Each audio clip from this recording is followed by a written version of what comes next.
First world war में use किया गया था, वो बंदूकें यहाँ पे देखिए। ये एक बड़ा ही अजीब सा मूर्ति है।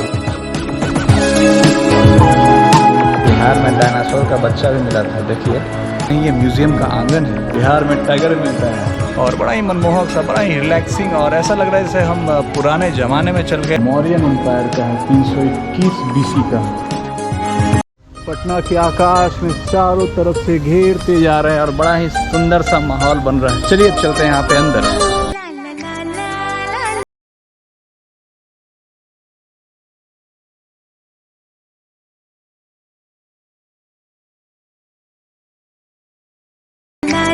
और यहाँ पे हमारे पीछे जंगली पशु जो पाए जाते हैं बिहार और उड़ीसा के रीजन में, उनकी यहाँ पे मूर्तियाँ लगाई गई हैं।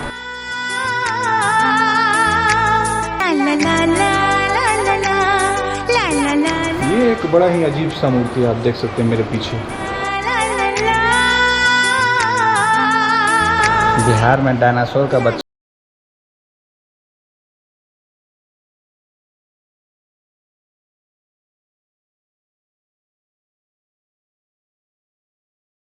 मिलता है, ये देखिए।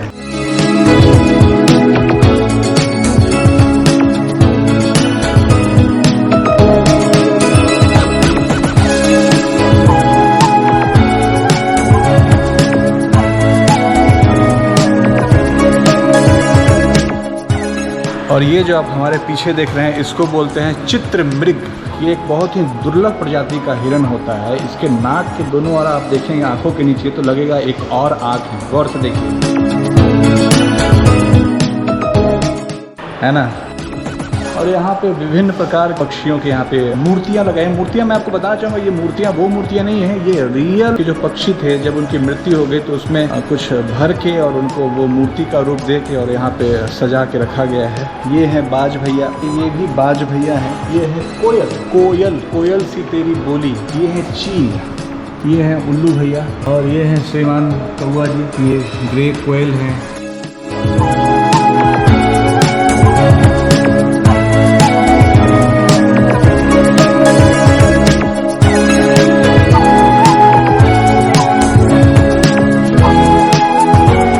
म्यूजियम के इस रूम में आके आपको म्यूजियम नहीं, चिड़ियाखाना में आने का फील आता है। तेंदुआ, मुंबई और गुजरात के कुछ इलाकों में जो आप सुनते होंगे, तेंदुए ने ये अटैक किया, वो अटैक किया, तो यही वो तेंदुआ है जो कि इंसान को और विशेषकर कुत्तों को उठा के ले जाता है। देखिए गौर से उसको।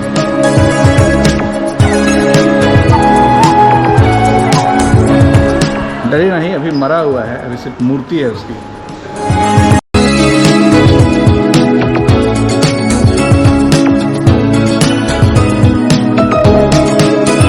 और ये है बाघिनी, बाघ का फीमेल। अगर कोई जिंदा बाघ किसी के सामने ऐसे आ जाए तो उसकी क्या हालत होगी।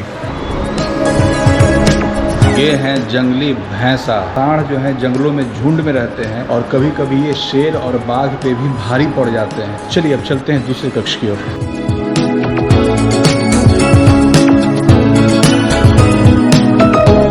अभी हम लोग आ चुके हैं म्यूजियम के अंदर ही। आप जैसे पुराने घरों में आंगन होते थे, वैसे ही ये म्यूजियम का आंगन है। और आप देख सकते हैं यहाँ पे भी शिवलिंग रखा गया है यहाँ पे।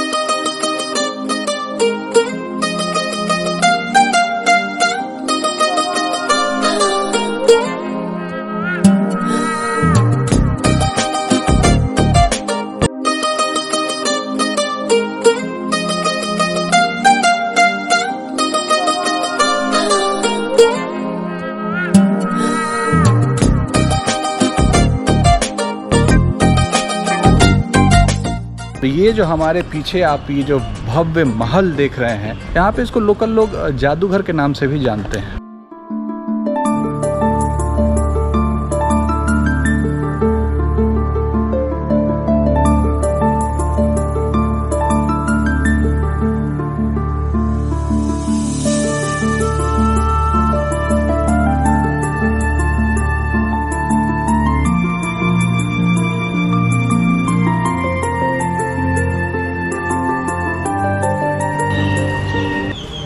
हमारे पीछे ये जो खूबसूरत सा महल आप देख रहे हैं, इस महल को बनाने में जिस शैली का इस्तेमाल किया गया है उसको बोलते हैं मुग़ल शैली और राजपूत शैली।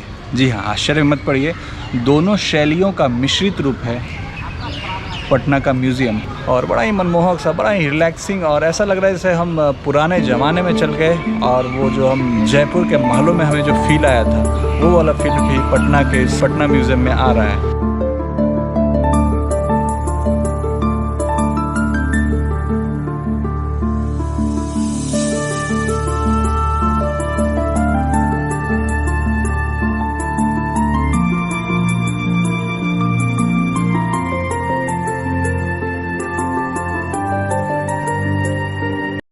अब हम लोग चल रहे हैं धातु कला दीर्घा में।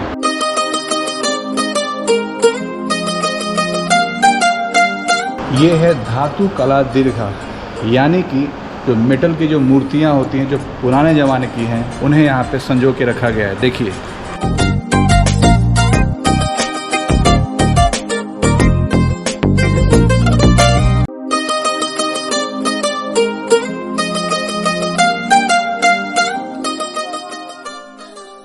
ये जो पिंड यहाँ पे आप जो धातु की ये जो मूर्तियाँ आप देख रहे हैं इनमें मुख्यतः शिव और शक्ति को दिखाया गया, जिसे शक्ति साधना भी कहते हैं या योनि पूजा भी कहते हैं तंत्र साधनाओं में।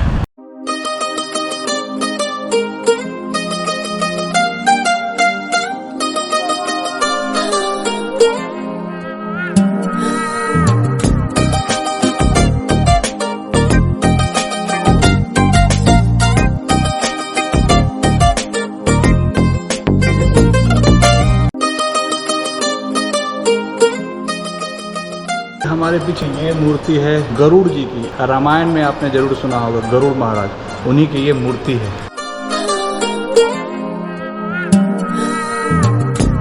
ये माँ काली की मूर्ति है। ये भैरव जी की मूर्ति है। भैरव एवं भैरवी दोनों की मूर्तियां संयुक्त रूप से एक जगह पे हैं।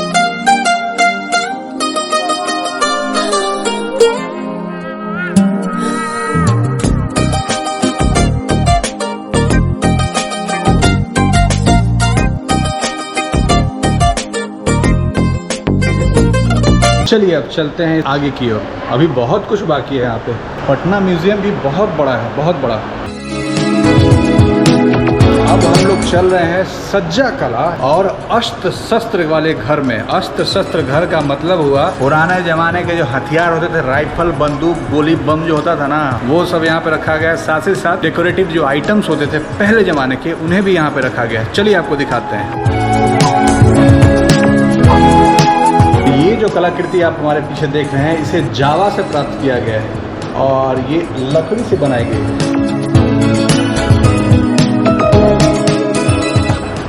और ये जो कलाकृति आप हमारे पीछे देख रहे हैं इसे जावा से प्राप्त किया गया है और ये काष्ठ कला यानी कि इसे लकड़ी पे बनाया गया है। ये जो कलाकृतियाँ आप देख रहे हैं ना, बेतिया राज्य से प्राप्त सज्जा कला का है।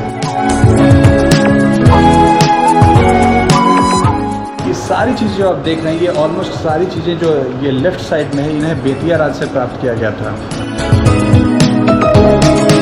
और इन सजावटी चीज़ों को देख के हम ये बात कंफर्म कर सकते हैं कि बेतिया के जो महाराजा होंगे बड़े ही शौकीन किस्म के इंसान होंगे। और अब बारी आती है सिवान की। तो ये जो मेरे पीछे आप ये जो चित्रित मिट्टी के बर्तन यानी कि मिट्टी के बर्तनों के ऊपर चित्र बनाया जाता है, ये सिवान में मिलते हैं। बिहार का ही सिवान जिला है। शहाबुद्दीन साहब जहाँ के थे। जी हाँ, सिवान को ज़्यादातर लोग शहाबुद्दीन के नाम से जानते हैं।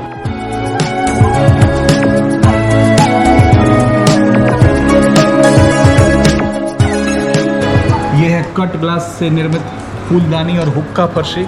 हुक्का फर्शी, पहले हुक्का जो गुड़गुड़ा पीते थे ना उसको हुक्का बोलते हैं। तो ये कट ग्लास समझते हैं ना, हम ही नहीं समझते हैं, बस नाम सुना है। तो ये कट ग्लास से बना है, बस इतना ही समझ लीजिए। हाँ,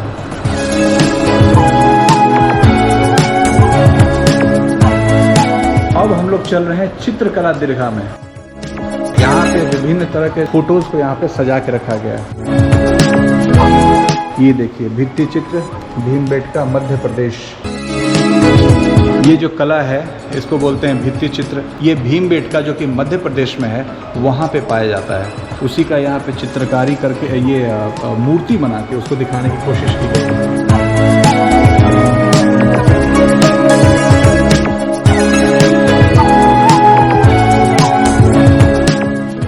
ये भित्ति चित्र। भित्ति चित्र का मतलब हो गया, बिहार में भित्ति बोलते हैं आमतौर पे, भित्ति दीवाल को बोलते हैं, और भित्ति चित्र यानी दीवालों के ऊपर जो बनाया जाने वाला चित्र हुआ उसको बोलते हैं भित्ति चित्र।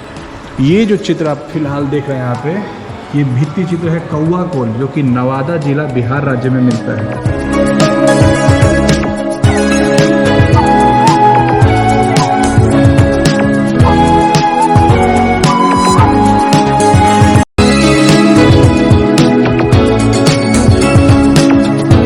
और अब जो हम आपको दिखा रहे हैं ये है मुगल कालीन मुसब्बिर खाना। मुसब्बिर खाना का मतलब होता है वो जगह जहाँ पे कि चित्र बनाया जाता है।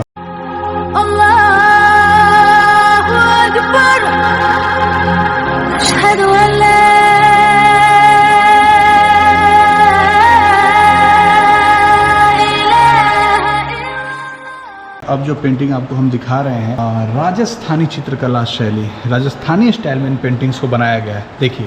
तक चढ़ गयो हाथी पर अरमान सिंह घबराए, भालो फेंक्यो महाराणा जद ओहदो टूटो जाए, रण में घमासान मचवाय बेरी रण सू भाग्या जाय राणा, सुनता ही जा जो जी मेवाड़ी तलवार बेगा खूना राखेगा राणा, सुनता ही जा जो जी तक चढ़ गयो हाथी पर। चलिए अब चलते हैं यहाँ से आगे की ओर। भालो फेंक्यो महाराणा जद ओहदो टूट, ये है पुराने जमाने के सैनिक। मासान मचवाय बेरी रण सू भाग्या जाय राणा, सुनता ही जा जो जी मेवाड़ी तलवार बेगा खूना राखेगा राणा, सुनता ही जा जो। और ये जो हमारे पीछे आप देख रहे हैं ये वो हथियार हैं जिन्हें प्रथम विश्व युद्ध यानी फर्स्ट वर्ल्ड वॉर में यूज किया गया था, वो बंदूकें यहाँ पे देखिए। महाराणा जद ओहदो टूटो जा। और ये है तोपों के गोले, जो तोप के गोले जो फटते हैं, फटने के बाद जो उनके अवशेष हैं वो अवशेष हैं। सुनता ही जा जो।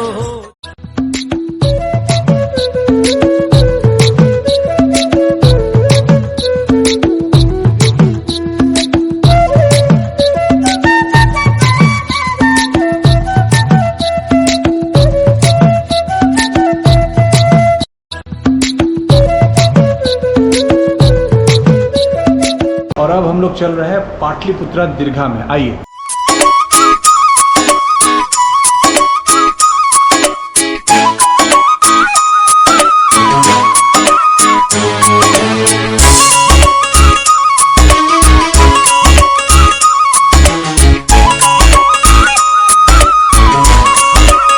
और ये जो हमारे पीछे आप नक्शा देख रहे हैं ये मौर्यन एम्पायर का है, 321 BC का। चलिए चलते हैं यहाँ से बाहर की ओर।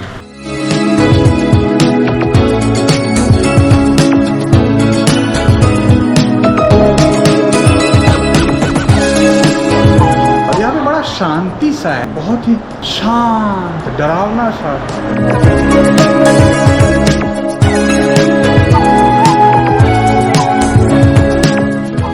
उम्मीद करता हूँ आप लोगों को आज यहाँ पे घूम के काफ़ी मज़ा आया होगा, हमें भी काफ़ी मज़ा आया। अब हम लोग चल रहे हैं यहाँ से बाहर की ओर।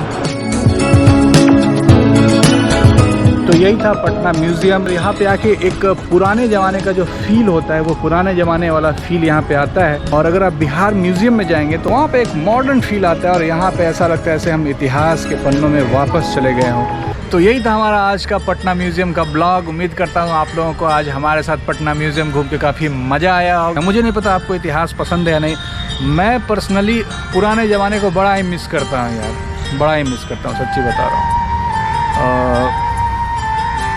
हमारे गांव पे हमारे बाबा थे, चाचा थे, सभी लोग हम लोग मिल के रहते थे। पुराना हमारा वहाँ पे घर था, बहुत ही बड़ा 2 माले का घर, जबकि पक्का मकान नहीं होता था उस वक्त का बना हुआ हमारा 2 माले का घर था।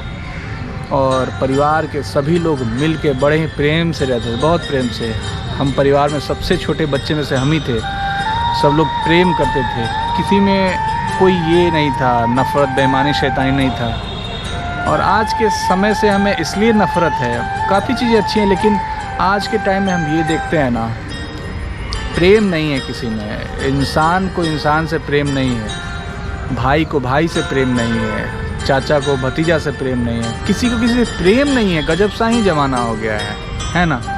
खैर मेरे साथ ऐसा है और हम देखते हैं करीब करीब हर एक फैमिली में देख रहे हैं यार, स्पेशली जब से बिहार में ज़मीन महंगा हुआ है, ज़मीनों की कीमतें काफ़ी आसमान पे पहुंच गई हैं, तब से भाई भाई का ही दुश्मन है और बाहरी लोगों से ज़्यादातर किसी को डर नहीं है, या बाहरी लोग किसी के दुश्मन नहीं है, भाई भाई का ही दुश्मन है। यहाँ पे सब लड़ रहे हैं, झगड़ रहे हैं, पता नहीं क्यों लड़ रहे हैं, ना कुछ लेके आए थे ना कुछ लेके जाना है। ये चीज़ें काफ़ी दुख देती हैं। पहले ये नहीं था मेरे भाई, पहले ये नहीं था। हमारे गांव के तरफ की जो ज़मीनें थी वो पहले जब 10,000 या 50,000 रुपये या 1 लाख रुपये बीघा यानी कि 20 कट्ठा, करीबन 26-27 हज़ार स्क्वायर फीट ज़मीन आपको 40-50 हज़ार या 1 लाख रुपये मिल जाता था हमारे गांव का। और अभी वो क्या हो गया है, अभी वो 1 कट्ठा ज़मीन जो है आपको 50 लाख, 40 लाख, 60 लाख रुपये कट्ठा बिक रहा है। तो ये कट्ठा पे जो लाख वाला, जो कट्ठा टू द लाख वाला जो फार्मूला आ गया है, जब से ये फार्मूला आया, बहुत ही ख़राब फार्मूला आया है, प्रेम ही ख़त्म हो गया है। तो मैं वो पुराने समय को मिस करता हूँ। एनीवे, मिस करने की ज़रूरत नहीं है, आज का समय भी बहुत बढ़िया है और बहुत तरक्की कर रहा है और बहुत ही खुशहाली वाला है। हर चीज़ हमारी उंगलियों पे हो गई है, चाहे टैक्सी बुलानी हो, चाहे पिज़्ज़ा बुलाना हो, चाहे खाना बुलाना हो, चाहे फिर कपड़े, जो भी चीज़ें हो सब बैठे बैठे हो सकता है। घूमने के लिए गाड़ियाँ हैं, 4 व्हीलर हैं, पहले 4 व्हीलर्स तो होती ही नहीं थी, लोग पैदल जाते थे। तो काफ़ी चीज़ें अच्छी भी हैं लेकिन कहीं ना कहीं वो मिस करते हैं। एनीवे, उम्मीद करता हूँ आपको आज का ये ब्लॉग अच्छा लगा होगा। अगर अच्छा लगा होगा तो इस ब्लॉग को लाइक करना ना भूलें और लाइक कर दीजिएगा, ब्लॉग को लाइक कर दीजिएगा। लाइक करने में कोई पैसा थोड़े ना लगता है, हम लोग मोटिवेट होते हैं। ऐसा ना है कि आपके लाइक करने से आपको कोई पैसे लगेंगे और ना हमें कोई पैसे मिलते हैं। लगे कि हाँ आप लोगों को ये चीज़ अच्छी लगी और कुछ सुझाव हो तो आप कमेंट बॉक्स में दे सकते हैं, और सब्सक्राइब नहीं किए हैं तो प्लीज़ सब्सक्राइब कर लीजिए। बस यही है आज के लिए। अपना ख्याल रखिए और क्या, एंजॉय कीजिए अपनी लाइफ को। मिलते हैं कल एक नई जगह पे, वहाँ पे आपको घुमाते हुए और वहाँ के बारे में आपको बताते हुए। तब तक रखिए अपना ख्याल और हमें भी दीजिए इजाज़त। Good bye.